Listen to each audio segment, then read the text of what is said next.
Ateist Elvin Xəlili ilə ən maraqlı non-teist müəllifləri seçirik. Başlayaq. Getdik. Ağalar Qut yoxsa Cəlal Şəngör?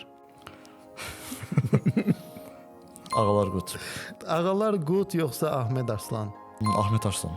Ahmed Arslan yoxsa Richard Dawkins? Ahmet Arslan. Məncə də Ahmed Azərbaycanda Arslan. çox teistlər yıxıldı. Həm də məncə Dawkinsdən daha yaxşıdır. Ahmed Arslan yoxsa Christopher Hitchens?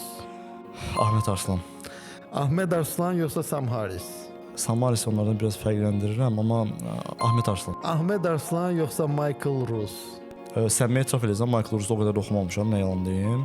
Ona görə Ahmet Arslan. Ahmed Arslan yoxsa Daniel Dennett? Daniel Dennett. Daniel Dennett yoxsa Ənkə? Bertrand Russell. Yəqin ki, burada da mənə ateistlər və sən də təəccüblənəcəksən. Rastlı burada çıxıram. Daniel Dennett. Daniel Dennett. Maraqlıdır. Daniel Dennett biraz fəlsəfədən çıxaq psixologiyaya. Daniel Dennett yoxsa Sigmund Freud?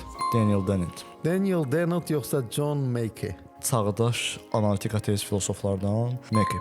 John Mackey yoxsa Victor Stander? Mackey. Onda final sualına gələk. John Mackey yoxsa Graham Oppy? Çox çətinlik, çox. Bu hər iki şəxsi bilənlər məncə bu çətinliyi anlayacaq. Bu yenə mənim səmimi və şəxsi subyektiv cavabımdır. Mənə görə Oppy'nin yanaşmalarını daha çox sevirəm. Onda bir dənə də bonus sual. Aha. Graham Oppy yoxsa Elvin Xəlili? Yox, burada da təvazökar olacağam. Oppy. Graham Oppy. Təvazökar olacağam da Oppy.